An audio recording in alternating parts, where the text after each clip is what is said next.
Bismillahirrahmanirrahim. Assalamualaikum warahmatullahi wabarakatuh. Alhamdulillah wa bihi nasta'in. Asyhadu an la ilaha illallah wahdahu la syarika lah. Wa asyhadu anna sayyidana Muhammadan 'abduhu wa rasuluh. ونصلي ونسلم على هذا النبي الكريم سيد المرسلين وعلى آله وصحبه أجمعين. أما بعد، أيها المؤمنون اتقوا الله. أوصيكم وإياي بتقوى الله فقد فاز المتقون. Muslimin dan muslimat, mudah-mudahan dirahmati Allah Subhanahu wa ta'ala. Di dalam sebuah hadis riwayat daripada Mus'ab bin Sa'ad bin Abi Waqqas radhiyallahu anhu, kata dia, ra'a Sa'dun anna lahu fadlan ala man dunah.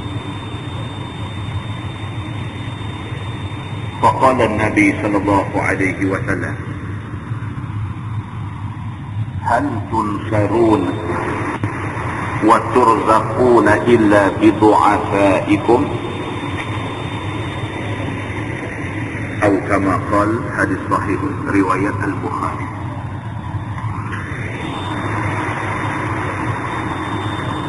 Anak kepada seorang sahabat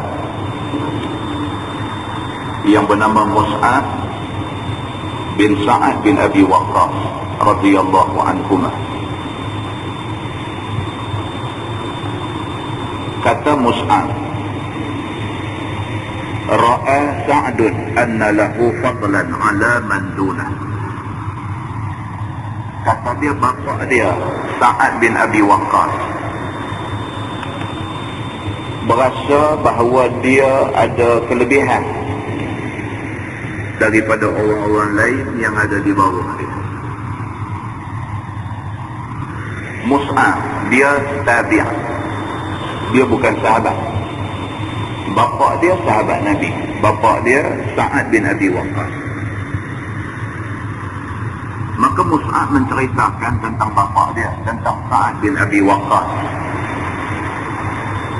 Kata Mus'ab, bapa dia Sa'ad bin Abi Waqqas ini satu hari dia berasa anna lahu fadlan ala man dunah. Dia berasa dia ada lebih sikit pada orang lain. Dia berasa dalam diri dia, rasa macam dia ada lebih sikit pada orang lain, lebih dari segi ilmu, lebih dari segi wara', lebih dari segi akhlak. Dia berasa dia ada lebih sikit daripada orang lain. Faqala Nabi sallallahu alaihi wasallam, Nabi sallallahu alaihi wasallam langsung tegur dia. Nabi kata, hal tunsarun wa turzaquna illa bi du'afaikum. Nabi kata, wahai Sa'ad,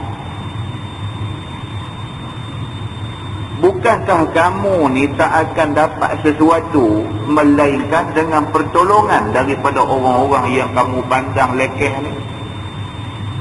Nabi tegur dia. Nabi kata, wahai Sa'ad, hang tak boleh hidup seorang. Hal tunsarun wa turzaquna illa bi du'afaikum. Kamu tak boleh buat satu-satu benda melainkan dengan bantuan orang-orang yang kamu pandang lekeh ni. Kamu tak boleh buat satu benda melainkan dengan pertolongan orang yang kamu pandang lekeh. Maknanya Nabi SAW nak bagi tahu kita manusia ni kok mana pun nak hidup mesti kena tolong-menolong. Seorang tak boleh buat. Kita pandai macam mana pun kita tak boleh buat satu kerja seorang kita. Kita kaya macam mana pun kita tak boleh buat satu kerja seorang kita. Kita terkenal macam mana pun, kita tak boleh buat satu kerja seorang kita.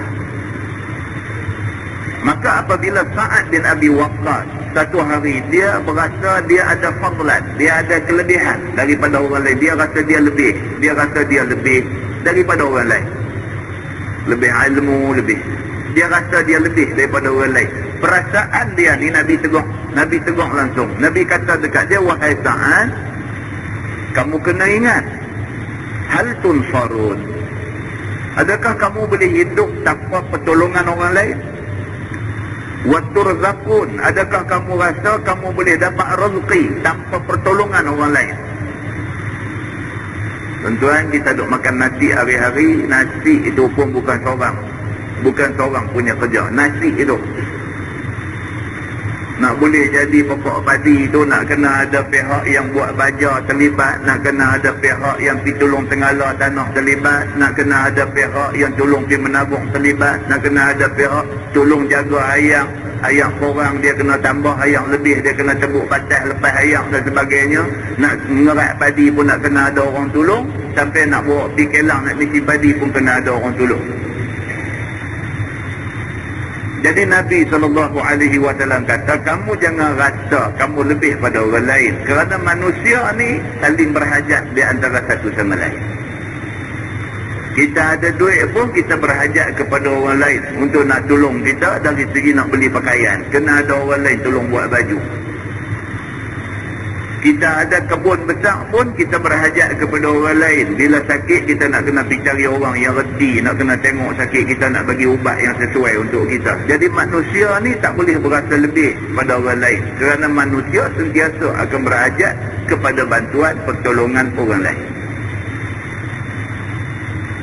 Bahkan orang yang banyak bantu kita ialah ad-du'afa, ialah orang-orang yang kita pandang lemah, kita pandang lekeh. Mereka ni banyak tolong kita. Tuan-tuan boleh bayang kalau sekiranya rumah kita tak ada orang angkut sampah, macam mana kita nak duduk? Rumah kita tak ada orang angkut sampah. Bila orang tak main angkut sampah seminggu, kita ingat dah. Orang tak main angkut sampah sebulan, kita lompat dah. Baru bak sampah kita dah haru dah. Orang yang kita pandang rendah, pasal apa? Pasal dia kerja angkut sampah, kita pandang rendah kat dia. Rupa-rupanya dia tu banyak menolong kita. Maka Islam bagi ajak dekat kita, Islam bagi peringatan dekat kita bahawa kita tak ada ruang untuk nak sombong. Tak ada ruang, kerana kita sentiasa memerlukan orang lain untuk nak tolong kita. Muslimin dan muslimat yang dirahmati Allah sekalian. Di dalam sebuah hadis riwayat daripada Abi Darda, ataupun nama dia Uwaimir radhiyallahu anhu,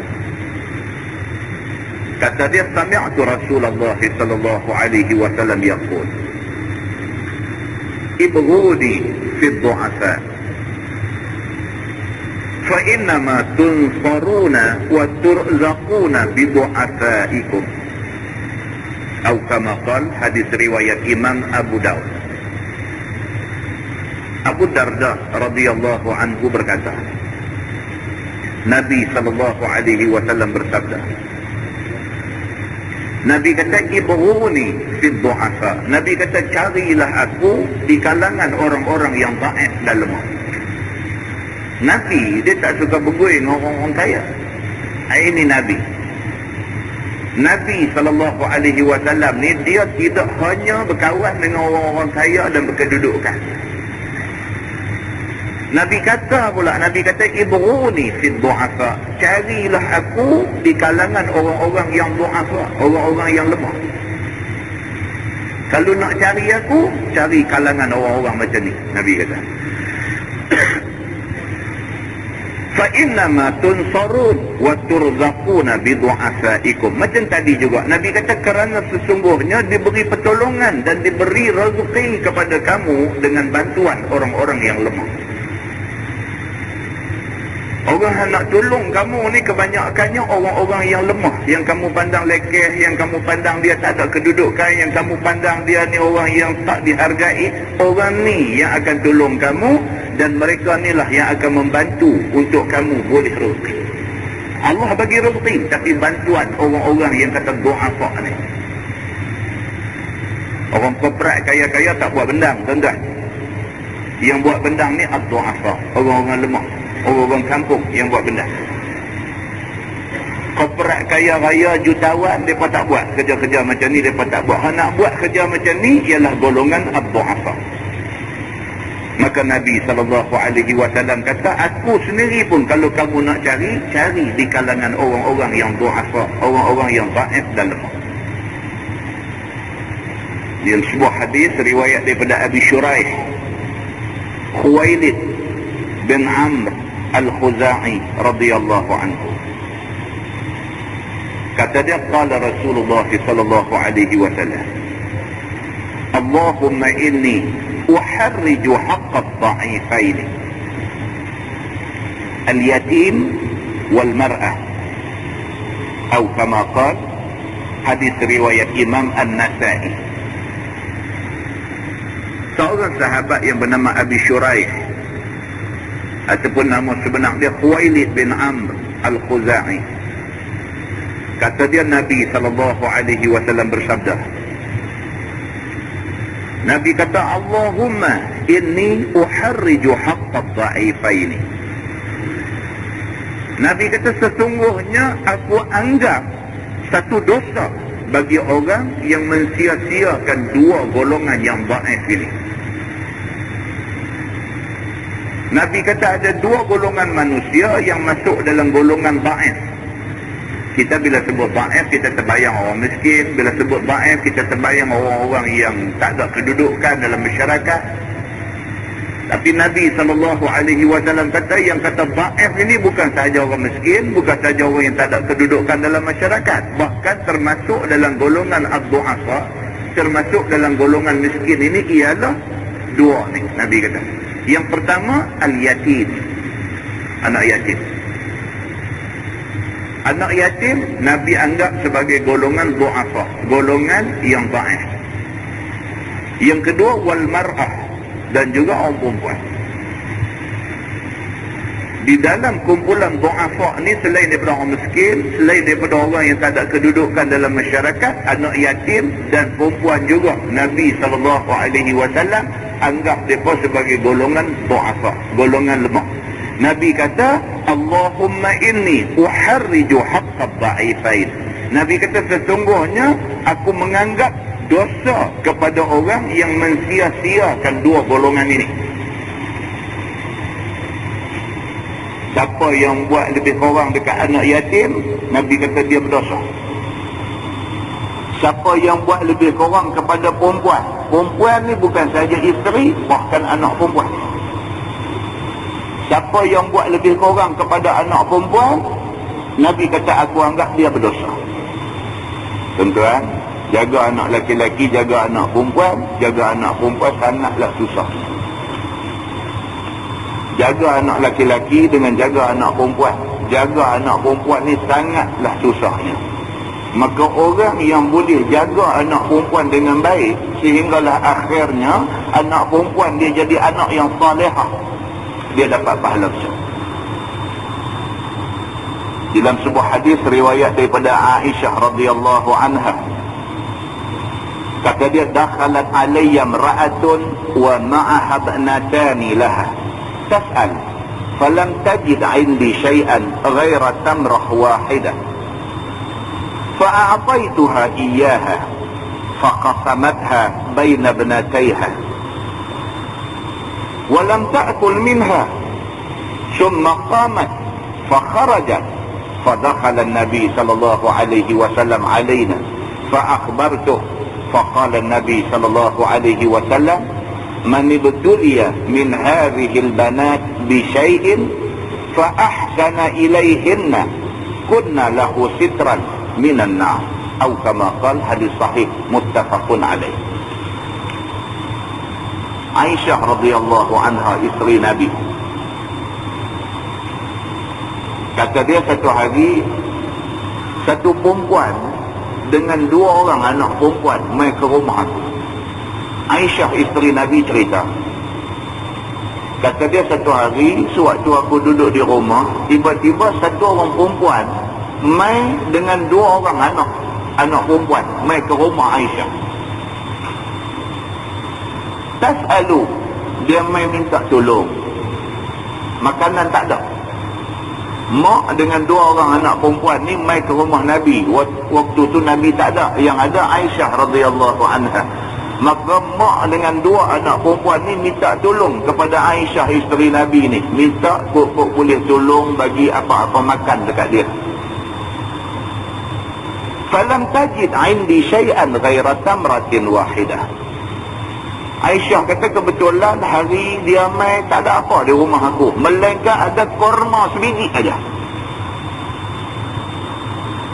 Aisyah isteri Nabi SAW, dia kata masa perempuan ni mai duk bawa anak perempuan 2 orang dukung mai di rumah aku, minta bantuan, minta aku bagi makan kat dia ni, kebetulan hari tu di rumah aku tak ada apa, yang ada buah korma sebiji aja, tamratin wahidah, tamar sebiji aja ada.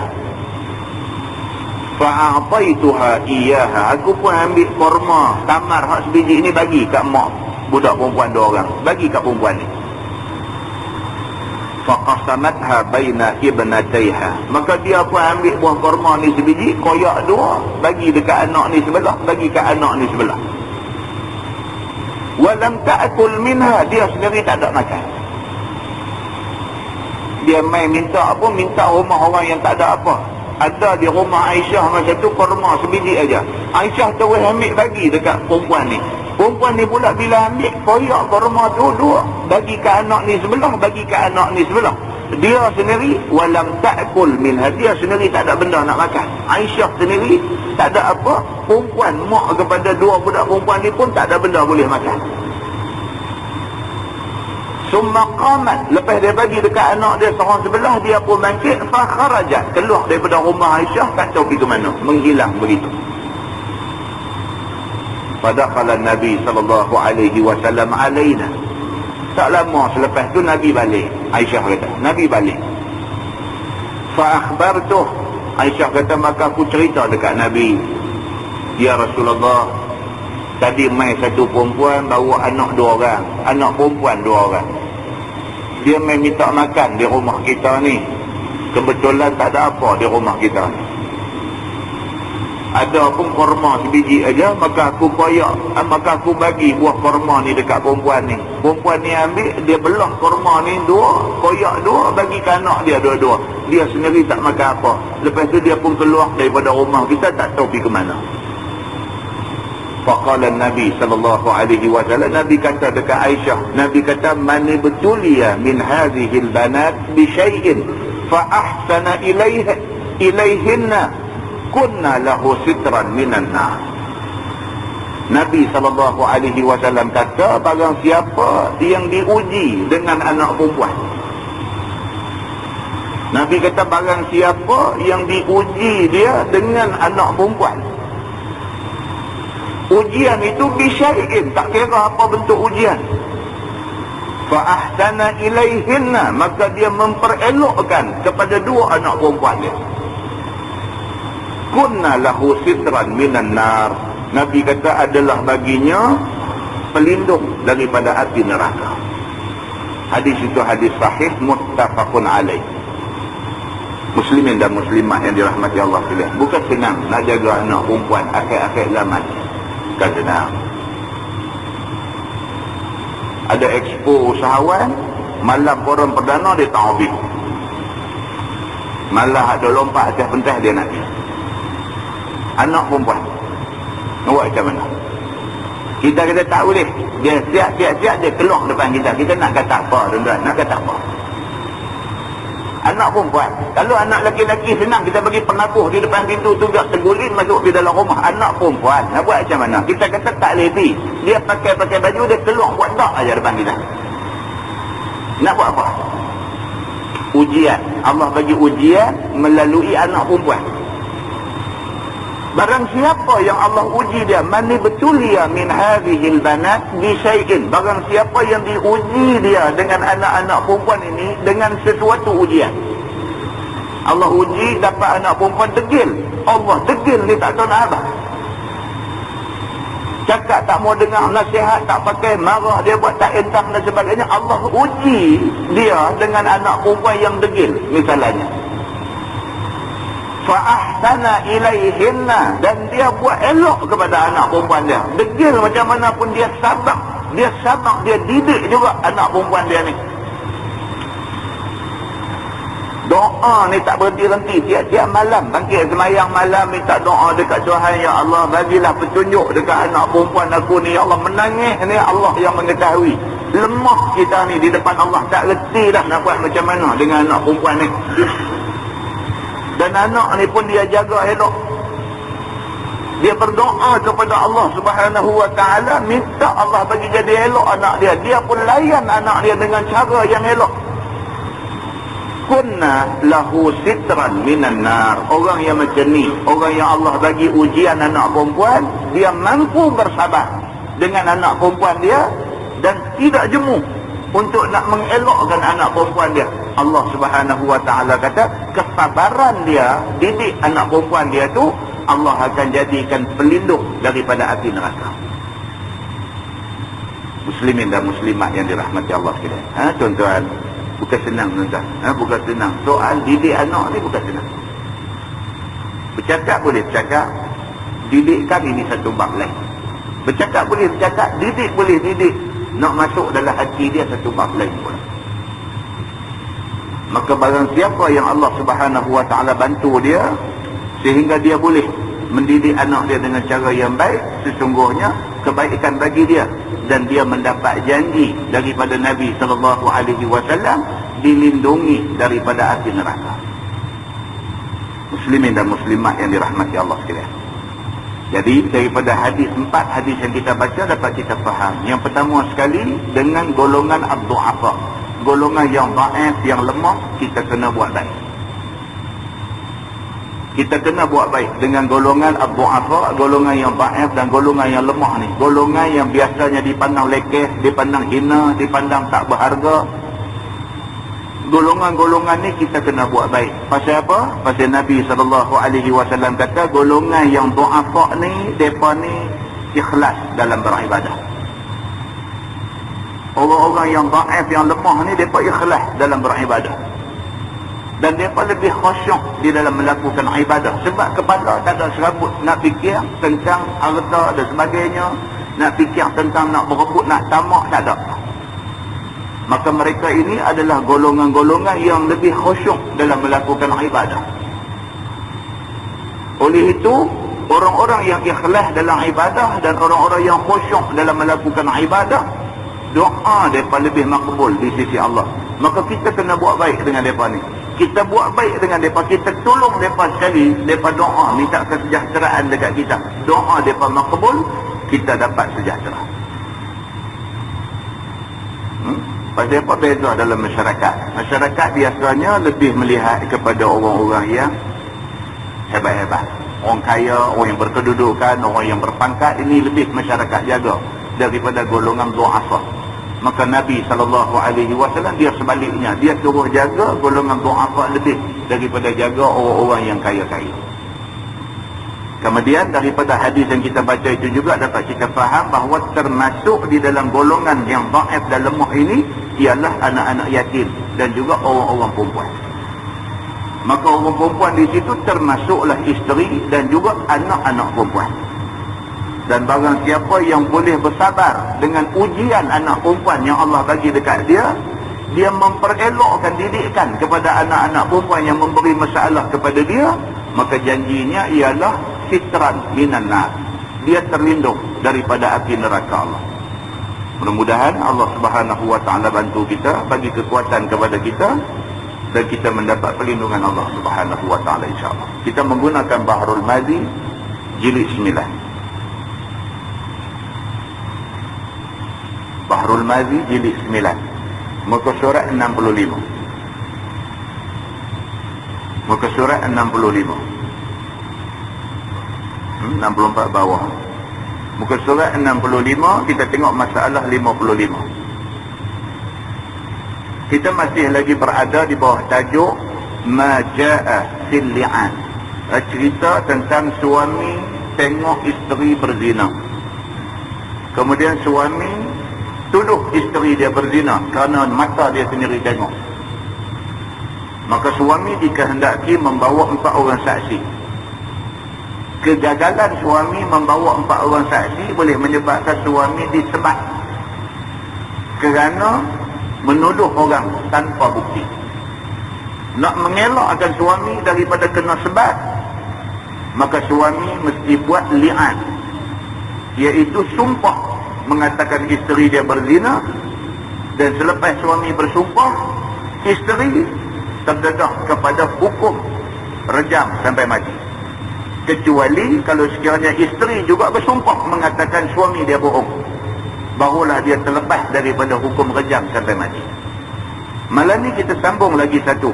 Dia kata menuduh isteri berzina di hadapan qadi, bagaimana nak melepaskan daripada didera dengan dera tuduh ataupun haddul qazah, yakni 80 rotan. Kata dia, apabila menuduh suami akan isteri dia berzina di hadapan hakim, seperti kata suami, ya Tuan Hakim, telah hamba lihat akan isteri hamba berzina dengan si Anu, anak si Anu. Misalnya suami tuduh macam tu, maka atas suami itu haddul qazah, maka atas suami kena 80 rotan. Pasti dia tuduh sedangkan tidak ada saksi. Artinya dera kerana tuduh tidak lepas daripadanya, melainkan apabila didatangkan 4 orang saksi, yang saksi-saksi itu melihat isterinya berzina, dengan syarat sekalian saksi itu melihat akan zakar laki-laki masuk ke dalam faraj. Itu dia tuan-tuan. Yang kata hukum hudud ni, kalau dilaksanakan pun bukan senang nak hukum orang. Yang kata hukum hudud ni, kalau sekiranya dilaksanakan pun bukan senang-senang boleh tidur rejam orang. Nak sabit kesalahan yang boleh membawa kepada hukum rejam ni, nak sabit kesalahan tu mesti ada 4 orang saksi, yang saksi-saksi ni melihat zina tu berlaku secara terang. Takat saksi nampak satu laki-laki, satu perempuan yang belum berkahwin masuk bilik hotel saja, tak boleh sabit kesalahan zina, tak boleh sebat, tak boleh rejam. Setakat saksi pergi rempuh pintu bilik hotel, tendang pintu, masuk-masuk, tengok ada laki-laki, ada perempuan dalam keadaan tak ada pakaian, duk bertindih-tindih badan, terus nak kata mereka ni berzina, tak boleh lagi. Pasal apa? Pasal belum pasti berzina lagi.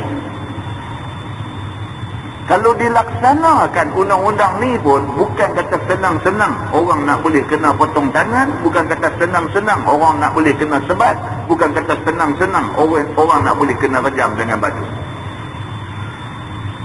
Pasal apa? Pasal kaedah dalam Islam, Islam bukan gelut nak hukum, tetapi Islam lebih mengutamakan menegakkan keadilan. Maka kerana tu, prinsip di dalam undang-undang Islam, dia kata idra'ul hudud bisyubhat. Dia kata gugur hukum hudud kalau ada syubhat.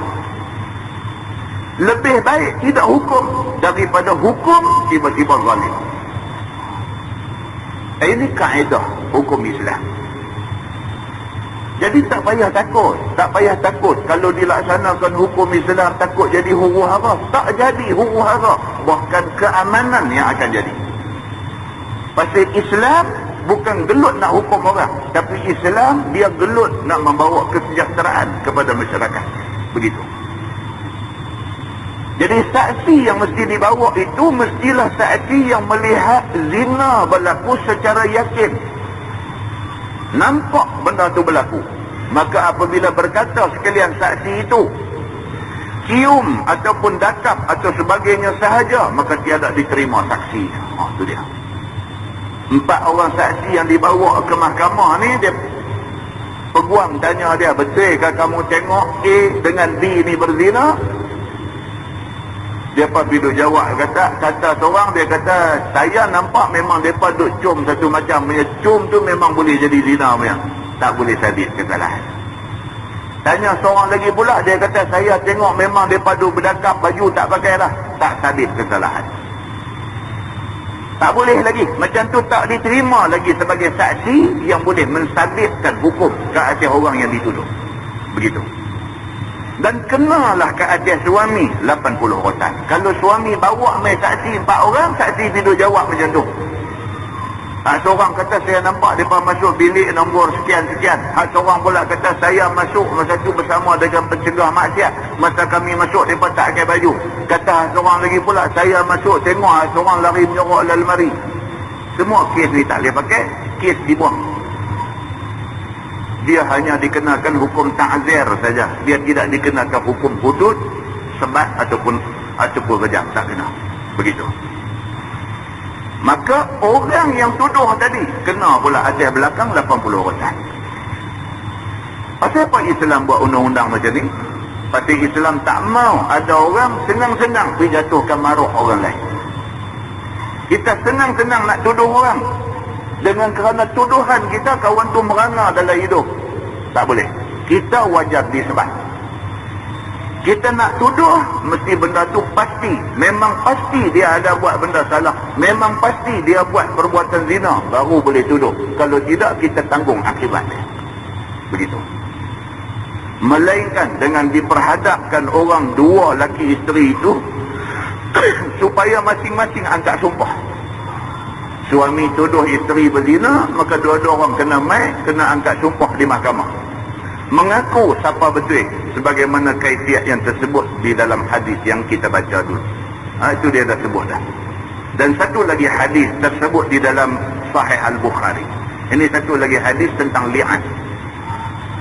Katanya diriwayatkan daripada Abdullah bin Abbas radhiyallahu anhuma, bahawasanya seorang sahabat yang bernama Hilal bin Umayyah telah tuduh isterinya akan berzina di sisi Nabi sallallahu alaihi wasallam dengan radhiyallahu anhuma. Bahawasanya seorang sahabat yang bernama Hilal bin Umayyah telah tuduh isterinya akan berzina di sisi Nabi sallallahu alaihi wasallam dengan satu orang yang bernama Syarik bin Sahma.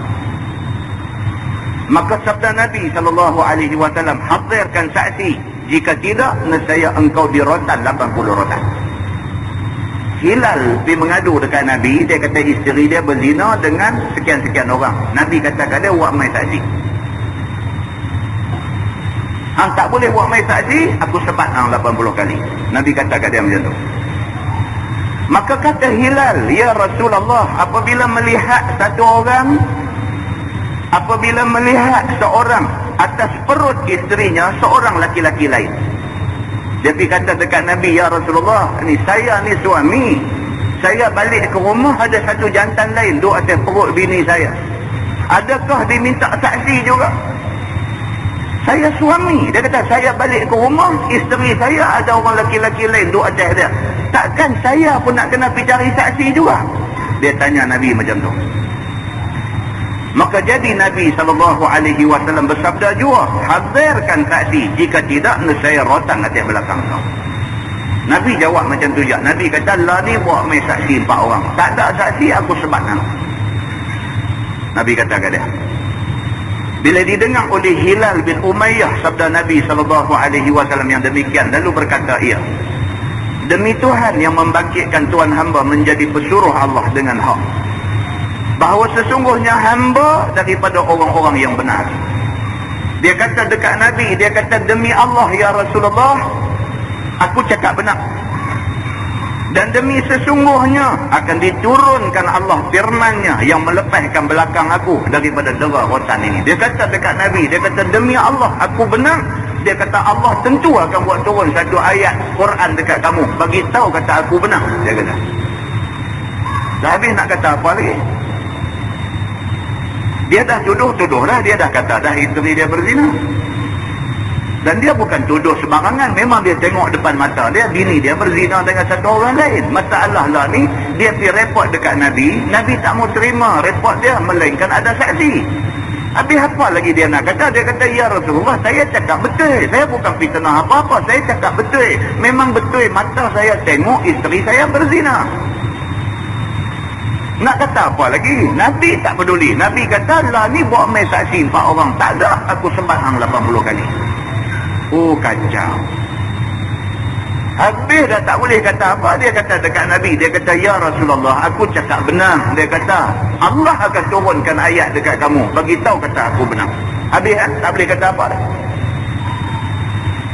Di dalam hal yang demikian itu, maka turun Jibril membawa firman Allah Subhanahu wa taala kepada Nabi sallallahu alaihi wasallam. Allah Subhanahu wa taala hantar Jibril buat turun mai ayat ni.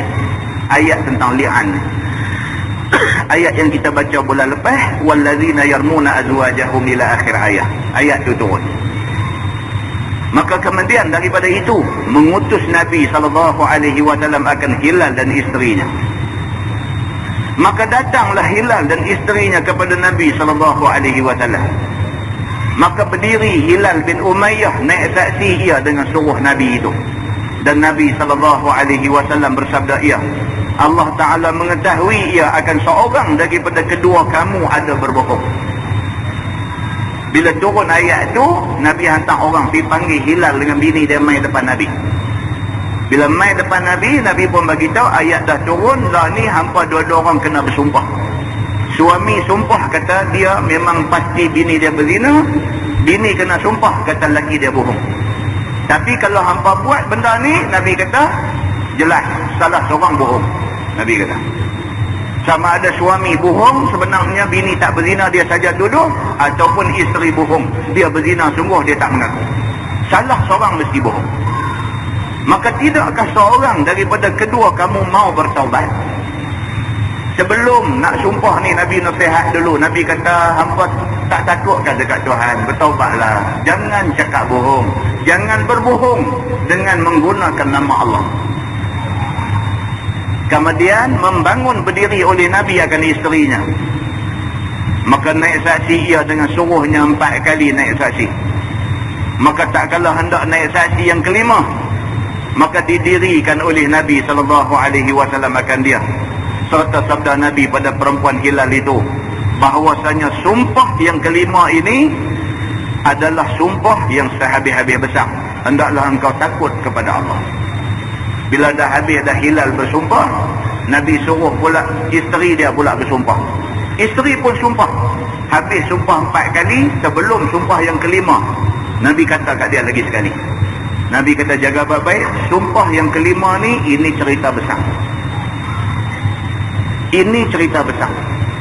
Kalau sekiranya kamu sebut juga benda ni, sedangkan kamu berbohong, kamu akan terima akibat yang cukup besar di sisi Allah Subhanahu wa ta'ala. Kerana jikalau engkau angkat sumpah bohong dengan dia, maka pastilah jatuh bala ke atas kepala. Nabi kata hang sumpah aja, sedangkan hang bohong, satu bala besar Tuhan nanti bagi dekat hang.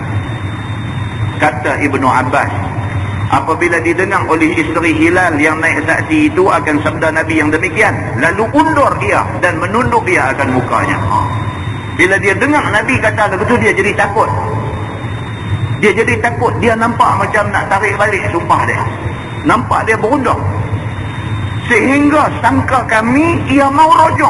Sampai sahabat-sahabat dia sangka kot macam dia nak kata, okeylah, saya mengaku saya bohong. Sahabat dia ingat dia nak mengaku macam tu. Tiba-tiba mengangkat dia akan mukanya. Ni, bini Hilal ni, angkat muka dia seraya berkata, tiada aku bukakan keaiban kaum aku sekalian hari yang datang ini.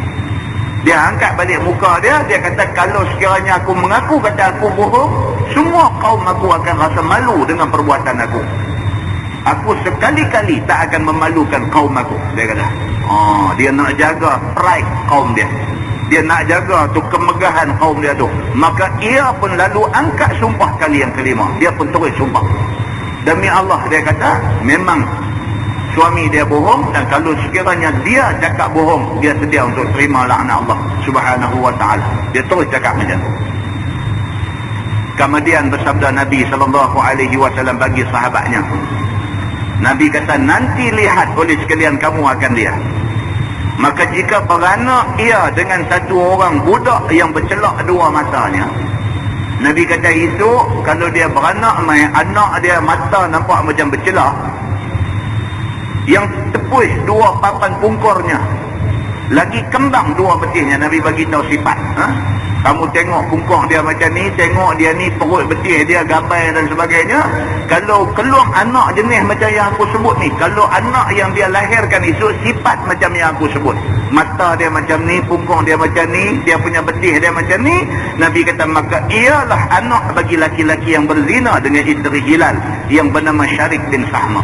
Nabi kata kalau keluar esok ni anak macam sifat yang aku sebut, jelas perempuan ni berzina. Nabi kata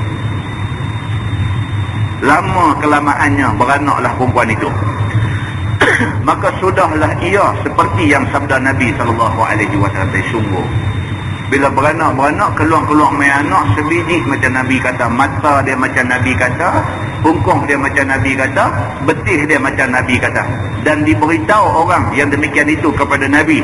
Maka sabda Nabi SAW, jikalau sekiranya bukan kerana hukum yang telah lalu daripada kitab Allah, nescaya adalah antaranya dan antara aku hukum yang sangat penting. Nabi kata kalaulah tak ada ayat Quran yang membenarkan li'an ni, dia ni aku rejam bagi mati lah. Nabi kata pasal apa? Pasal sudah jelas memang dia berzina. Itu hadis di dalam Sahih Al-Bukhari. Muslimin dan muslimat yang dirahmati Allah sekalian, tuan-tuan, pengajaran daripada hadis ni apa dia? Pengajarannya satu aja, buat jahat satu hari orang tahu. Itu pengajaran dia. Kita tak tahu buat jahat, kita buat jahat tak tahu tutup macam mana lah, satu hari orang tahu kita jahat sebenarnya. Tak boleh tutup kejahatan, benda dosa, benda tak elok ni, tak boleh tutup. Satu hari dia akan terbuka, semua orang akan tahu bahawa kita selama ni buat benda tak betul. Setidak-tidaknya akhirat Allah buka di depan makhluk semua. Dan yang takutnya Allah buka sebelum mati di atas dunia ni, Allah buka manusia semua tahu bahawa kita sebenarnya tak betul. Muslimin dan muslimat yang dirahmati Allah sekalian, dia kata anak perempuan yang berli'an, adakah dikatakan dia anak suami yang berli'an? Suami tuduh bini dia berzina, esok bila bini dia beranak, anak tu jadi anak laki dia ke anak siapa ke? Ketahuilah saudaraku, apabila berlaku dua laki isteri berli'an, padahal isterinya di dalam bunting, bini mengandung, suami menafikan anak dalam kandungan tu anak dia, tiba-tiba tiada diakui oleh suaminya di dalam sumpahnya di hadapan hakim akan anak yang dibunting oleh isteri yang berli'an dengan dia itu, maka jadilah anak itu dihubungkan bagi perempuan itu sahaja. Yakni dikatakan anak itu bagi ibu dan bukan bagi bapa. Bini dia mengandung, dia kata hang mengandung anak orang lain, bukan anak aku. Bila suami kata lagu tu, dia menafikan nasab keturunan anak dalam kandungan. Kalau beranak main anak tu esok, anak tu tak boleh nasab kepada dia. Anak tu menjadi anak mak aja, bukan anak dia. Dan kalau anak tu perempuan, esok anak tu nak kahwin, dia tidak boleh jadi wali. Pasal ternafi nasab, maka dia tidak boleh jadi wali. Ini kena jaga tuan-tuan. Maka ada faedah bagi bertentu-tentuan berhubungan anak itu dengan ibu ataupun bapaknya. Maka ialah faedah yang besar di tempat ini, iaitu apabila dikatakan anak itu berhubung dengan ibu saja dan tidak berhubung dengan bapa, maka apabila mati anak itu, maka tiadalah berpesaka antara laki-laki dengan anak yang dibukankannya anaknya itu. Bila pak menafikan anak dalam kandungan tu anak dia, esok pesaka ke apa-apa semua habis tak dapat, bukan anak dia. Dia mati pun budak tu tak boleh ambil pesaka, budak tu pun esok kalau mati dulu daripada dia pun dia tak boleh ambil pesaka. Bahkan yang berpesaka-pesaka itu ialah antara anak dan antara ibunya sahaja. Begitu. Itu kesan hukum. Kesan hukum. Baik, adapun menghubungkan anak bagi ibu, tiada bagi bapa, iaitu perbuatan Nabi SAW kemudian daripada membukankan bapa akan anaknya. Sebagaimana hadis yang dikeluarkan oleh Imam At-Tirmizi, kata dia an Ibn Umar radhiyallahu anhuma qala, la'ana rajulun wa imra'ah wa farraqa an-nabi sallallahu alaihi wasallam bainahuma wa alhaqa al-walad bil ummi. Diriwayatkan daripada seorang sahabat Nabi SAW yang masyhur alim. Nama dia Abdullah bin Umar bin Al-Khattab radhiyallahu anhuma. Kata dia telah belian satu laki-laki, nama dia Uwaimir, dengan isteri dia yang bernama Khawlah. Padahal waktu itu isterinya sedang hamil. Dan telah membezakan oleh Nabi, telah memisahkan oleh Nabi SAW antara keduanya. Bila li'an, Nabi pisahkan mereka tak jadi laki bini, dan menghubungkan ia akan anak itu dengan ibunya sahaja. Apa dah tak sangkut dah. Kata At-Tirmizi, ini hadis hasan lagi sahih, dan bermula amal atas ini hadis di sisi ahli al-ilmi yang mujtahidin. Tajuk akhir dia kata bab ma jaa aina ta'taddul mutawaffa anha zawjuha. Itu bab yang datang pada menyatakan di mana tempat beriddah perempuan yang mati suaminya daripadanya. Ni pula nak cerita perempuan tu suami mati. Jadi iddah mati suami ni ialah 4 bulan 10 hari. Dalam tempoh 4 bulan 10 hari, dalam tempoh perempuan tu duduk dalam iddah wafat tu, dia patut duduk di mana? Dia patut duduk rumah laki dia ke? Dia patut balik duduk rumah mak pak dia balik ke? Macam mana? Dia nak duduk di mana? Begitu. Ketahuilah saudaraku, apabila satu orang perempuan itu mati suaminya, maka di manalah ia menghabiskan iddahnya? Adakah kembali mendapatkan mak bapak dia, ataupun pergi ke rumah saudara maranya, ataupun terus tinggal ia di rumah suaminya di dalam iddah itu? Bila suami mati, bini patut duduk di mana?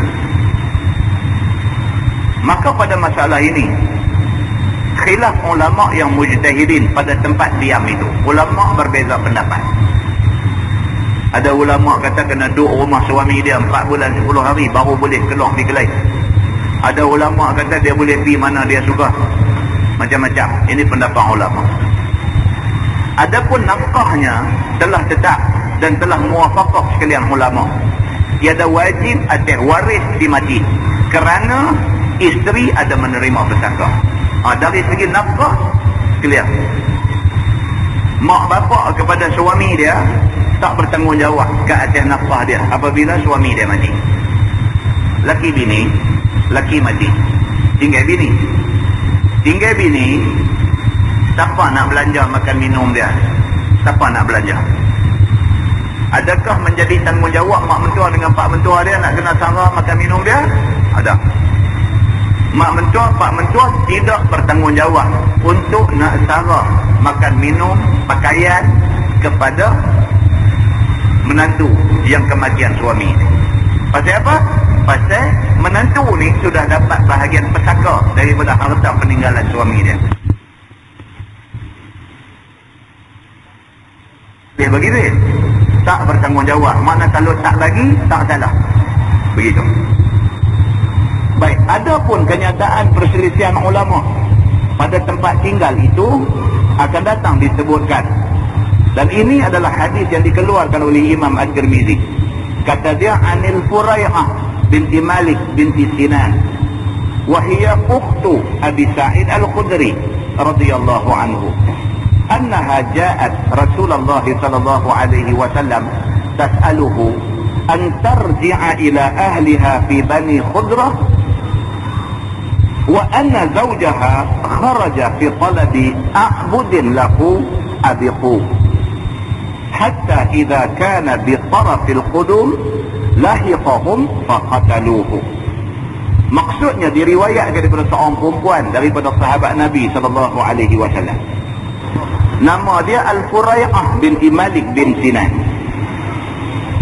Adalah Furai'ah itu saudara perempuan kepada sahabat Nabi yang bernama Abu Sa'id Al-Khudri radhiyallahu anhu. Ini hadis ni cerita tentang satu orang sahabat perempuan nama dia Furai'ah. Furai'ah ni adik kepada Abu Sa'id Al-Khudri.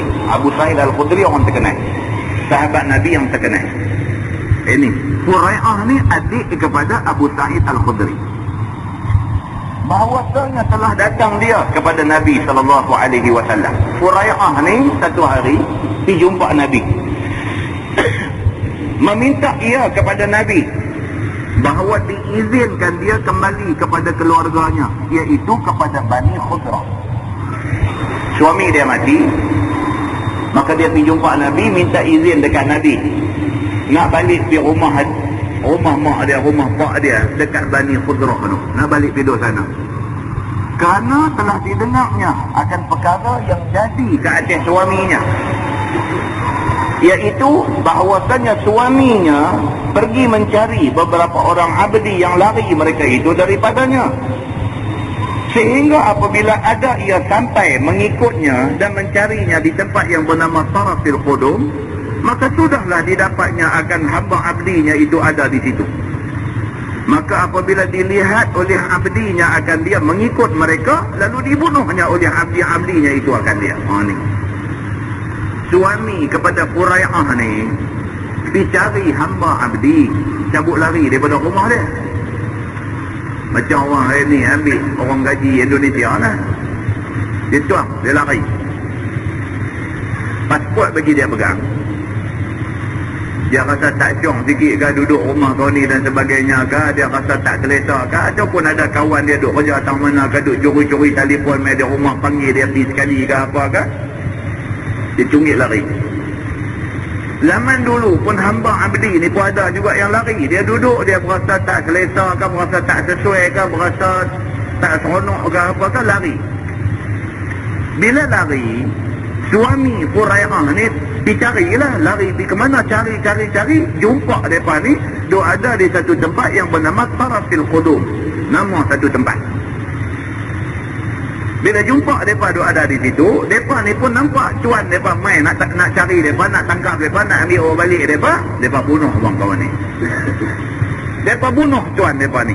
Maka demikian inilah dia kata datang khabar kepada Furai'ah, yakni isterinya itu. Suami dia ni pergi cari tak balik.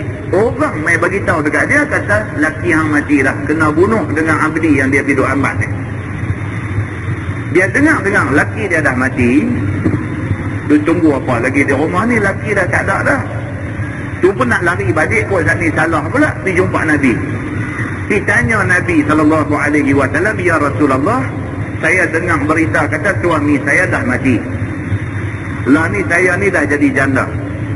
Saya nak balik rumah mak bapak saya, nak balik rumah keluarga saya, boleh ke tak boleh? Dia pergi tanya Nabi macam tu. Qalat فسألت رسول الله صلى الله عليه وسلم أن أرجع إلى أهلي فإن زوجي لم يترك لي مسكنا يملكه ولا نفقة.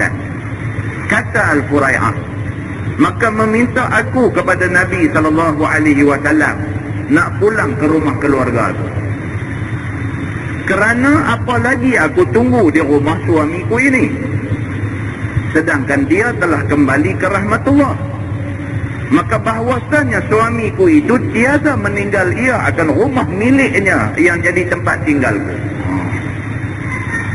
Laki dia ni rumah sendiri tak ada lagi, duduk rumah mak. Jadi bila dengar kata laki dah mati, nak tinggal dia seorang duduk rumah mentua ni tak syok lah. Jadi nak balik rumah mak dia sendiri. Dia kata kalau rumah tu rumah suami saya punya, tak apa. Dia kata lah ni rumah saya duduk tu bukan rumah suami saya, rumah mak dia. Dan lah ni dia dah mati, saya nak balik rumah mak saya, boleh tak boleh? Dia kata. Dan tiada pula ditinggalkan nafkah suami saya ni, rumah pun tak ada, harta apa pun tak tinggal.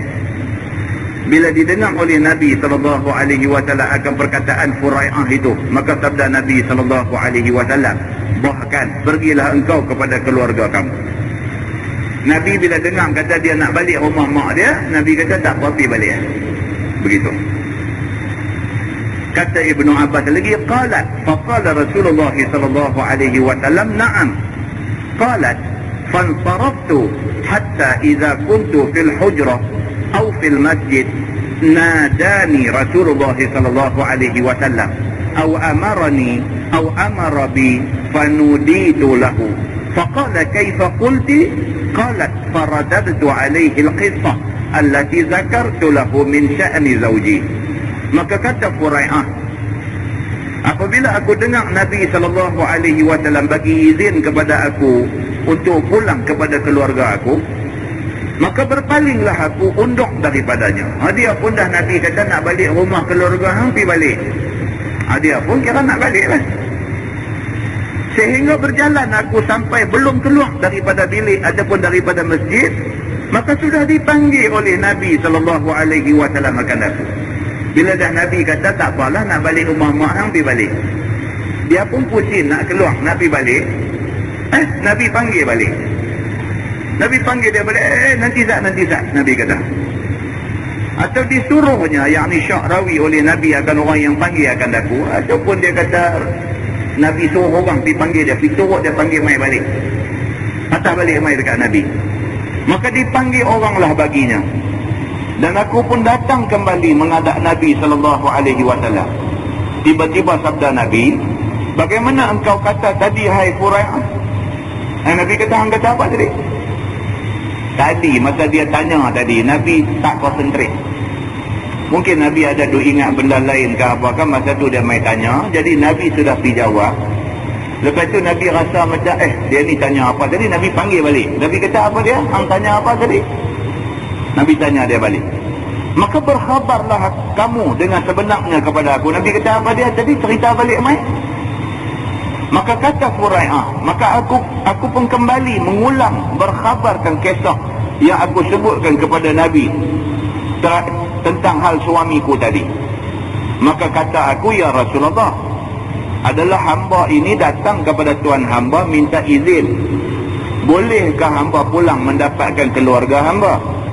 Kerana apa hamba tunggu lagi di rumah suami hamba itu? Kerana suami hamba telah kembali ke rahmatullah. Tak kala dia menurut abdi-abdinya yang lari, dan dijumpanya abdinya itu di tempat yang bernama Tarful Qudum, lalu dibunuh mereka itu akan suami hamba. Dia cerita balik dekat Nabi apa yang jadi. Maka apabila ia sudah sekarang kembali ke rahmatullah, dengan tiada meninggalkan tempat duduk yang dimilikinya, dan tiada nafkah bagi hamba, maka mintalah hamba balik mendapatkan keluarga hamba di dalam Bani Khudrah itu. Suami saya dah mati, rumah pun tak ada, harta apa pun dia tak tinggal. Jadi lah ni, lagi baik saya balik rumah mak bapak saya. Boleh ke tak boleh? Dia tanya Nabi. Bila didengar oleh Nabi SAW kata perempuan itu yang demikian, maka Nabi bersabda, qala umkuti fi baitik hatta yablughal kitabu ajalah. Sabda Nabi SAW, jangan engkau pulang mendapatkan keluarga engkau, bahkan duduklah engkau di rumah suami engkau yang ditinggalkan engkau sebelum kembali ke rahmatullah itu, sehingga habis iddah kamu 4 bulan 10 hari. Nabi kata pula, dah. Kalau itu masalahnya, kamu kena duduk di rumah kamu duduklah ni sampai 4 bulan 10 hari. Nabi kata begitu. Qala, maka kata dia lagi, fa'tadartu fihi 4 ashhurin wa 10. Maka kata Furai'ah, bila aku dengar sabda Nabi SAW yang demikian, maka duduklah aku menanti habis iddahku di rumah yang ditinggalkan oleh suamiku itu selama 4 bulan 10 hari. Maka dia pun duduklah di rumah mentua dia ni sampai 4 bulan 10 hari, sampai habis iddah dia. Kemudian daripada itu, pulanglah aku kepada keluarga aku. Habis dah iddah 4 bulan 10 hari, baru balik rumah mak bapak dia. Qalat falamma kana Uthman arsala ilayya fasa'alani an dhalik fa'akhbartuhu fattaba'ahu wa qadha bihi. Kata Furai'ah, maka tak kala Sayyidina Uthman menjadi khalifah, mengutus Sayyidina Uthman satu orang kepada aku, maka aku pun datang kepada Uthman. Bila dilihatnya aku di hadapannya, maka Uthman pun bertanya tentang kisah yang berlaku antara aku dengan suamiku, apa hukum Nabi kepadaku. Maka aku khabar kepada dia sebagaimana yang berlaku ke atasku tadi. maka ia pun turut seperti mana khabar aku itu dan dihukumkannya dengan dia. Bila Sayyidina Osman jadi khalifah, ada jadi kes macam ni, kes suami mati tinggal isteri. Maka isteri ni pun pergi tanya Sayyidina Osman, boleh tak boleh aku nak balik duduk rumah mak bapak aku? Sayyidina Osman tak tahu jawab. Bila Sayyidina Osman tak tahu jawab, dia teringat masa zaman Nabi ada dulu, ada satu kes jadi dekat Furai'ah. Sayyidina Osman pergi suruh orang cari Furai'ah ni mai dekat dia. Sayyidina Osman tanya dia, dulu masa suami kamu mati, kamu minta nak balik rumah mak bapak kamu, Nabi kata apa kat kamu? Furai'ah kata, Nabi suruh aku duduk di rumah tu sampai 4 bulan 10 hari. Maka aku pun duduk. Lepas tu baru aku balik rumah mak bapak aku. Osman kata, oh tak apa, dia pun jatuh hukum yang sama juga kepada orang yang main tanya dia. Maka kes Furai'ah ni menjadi presiden kes. Dia kata kes yang dirujuk oleh sahabat-sahabat selepas itu. Baik, kata At-Tirmizi, bermula hadis ini hasan lagi sahih, dan bermula amal atas ini hadis di sisi kebanyakan ulama yang mujtahidin daripada sahabat-sahabat Nabi SAW dan lain daripada mereka itu. Tiada memikir mereka itu bagi perempuan-perempuan yang mati suami itu boleh pindah dari rumah suami sehingga habis iddah wafat dia. Dan dialah perkataan Sufyan Ats-Tsauri dan Imam Asy-Syafi'i dan Ahmad dan Ishaq. Imam Syafi'i buat keputusan, kata orang perempuan bila suami mati dia kena duduk rumah tu sampai 4 bulan 10 hari baru boleh pergi ke lain. Dan kata setengah daripada ahli ilmi daripada sahabat-sahabat Nabi SAW, harus bagi perempuan yang mati suami itu menghabiskan iddahnya di mana-mana tempat yang disukai hatinya. Ada sebahagian pendapat kata tak mesti duduk di rumah tu, dia boleh pergi mana-mana. Dan jika tiada beriddah di rumah suaminya sekalipun tak jadi kesalahan. Kata At-Tirmizi, bermula kaul yang pertama itu yang lebih hafal. So yang lebih sesuai ialah bila mati dia kena duduk di rumah tu sampai 4 bulan 10 hari baru boleh pergi ke lain. Itu pendapat yang lebih hafal, dia kata. Wallahu a'lam. Dia kata inilah akhir kitabul talaq. InsyaAllah dimulai dengan kitabul buyuh. Habis ya? Kita habis baca tentang bab munakahat, bab nikah kahwin. Habis, selesai. Ni boleh tutup kuliah ke macam mana? Habis ya? Tajuk bab nikah kahwin dah habis, selesai. Nanti kita bincang dengan tu imam, dengan jawatan kuasa masjid. Tengok apa pula tajuk nak baca ke, nak rehat dulu ke, nak macam mana ke, kita nanti bincang tengok macam mana. Jadi berakhir bab nikah kahwin pada malam ini. Alhamdulillah. Allah Allah. Kita tengok dengan tasbih kafarah dan surah Al-Qur'an.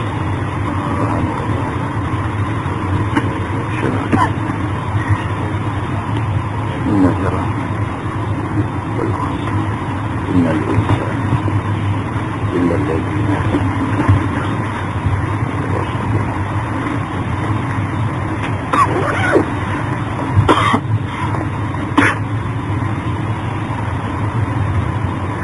اللهم صل على محمد في الأولين والآخرين وسلم. رضي الله تبارك وتعالى عن سادتنا أصحاب سيدنا رسول الله أجمعين. بسم الله الرحمن الرحيم. الحمد لله رب العالمين حمدا يوافي نعمه ويكافئ مزيدا.